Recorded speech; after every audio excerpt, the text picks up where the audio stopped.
بسم اللہ الرحمن الرحیم۔ السلام علیکم ورحمۃ اللہ وبرکاتہ۔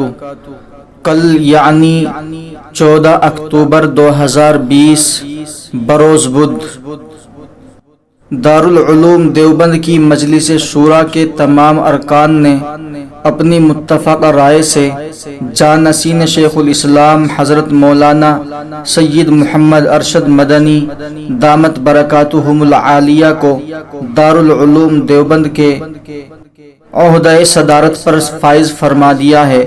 اس موقع پر مشہور و معروف مذہبی اسکالر مفتی عدنان کاکا خیل مدظ اللہ العالی نے حضرت مولانا سید محمد ارشد مدنی مدظ اللہ العالی کے صدر المدرسین بننے پر بہت ہی محبت و بھرا پیغام ٹویٹ کیا ہے، جو ہم آپ کے سامنے پڑھ کر پیش کرتے ہیں۔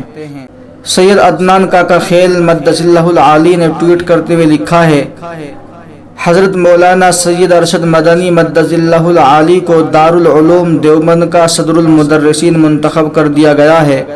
یہ مسند صدارت شیخ الہند شیخ الاسلام مولانا سید حسین احمد مدنی نور اللہ مرقدہ اور امام العصر حضرت سید انور شاہ کاشمیری کی وراثت ہے، جس کے لیے علم و تقوی کے اعتبار سے سب سے قد آور شخصیت کا انتخاب ہوا ہے۔